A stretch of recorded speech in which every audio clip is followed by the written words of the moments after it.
L'examen final du projet de loi des retraites pourrait être crucial pour la suite du quinquennat d'Emmanuel Macron mais aussi pour l'avenir politique des Républicains. Depuis des mois, le parti de droite est traversé par des divergences internes sur cette réforme, fortement contestée en France. Alors que certains soutiennent cette réforme en cohérence avec le programme électoral de Valérie Pécresse à la présidentielle, d'autres souhaitent incarner une droite plus sociale. Des discordes qui fragilisent le parti mené par le député des Alpes-Maritimes Éric Ciotti. Inquiets pour leur avenir et afin d'éviter un nouvel échec aux prochaines européennes prévues en 2024, certains membres du parti ont relancé l'idée d'un accord avec la Macronie. On n'a pas le choix, a assuré un membre de longue date de la droite dans les colonnes du Parisien, ce lundi 13 mars. Et d'ajouter sans langue de bois, et Macron non plus, s'il veut sauver ses miches.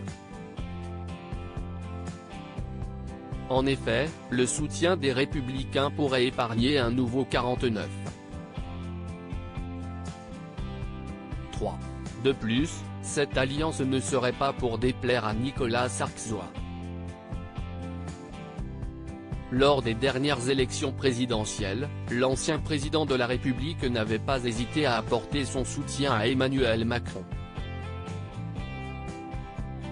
À travers ce deal, l'époux de Carla Bruni espérait bien sauver sa famille politique.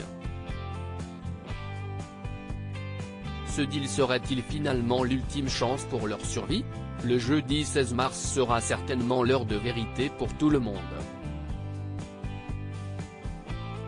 Supérieur à Emmanuel Macron, qui sont les hommes à avoir marqué sa vie?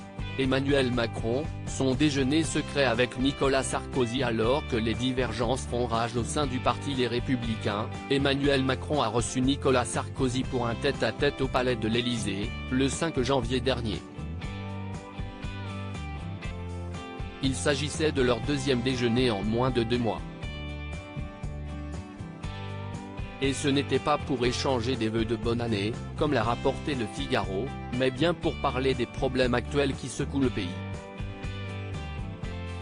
Leur entrevue a eu lieu 2 jours après la présentation du texte sur réforme des retraites. Un projet qu'avait déjà souhaité mener Nicolas Sarkozy en 2010. Dès lors, cette rencontre confirme la volonté de rester un parti proche du gouvernement d'Emmanuel Macron en proposant des accords politiques. Mais ce challenge paraît difficile, à l'heure où les Républicains oscillent sur cette potentielle alliance. Crédit photo, Stéphane Le Mouton.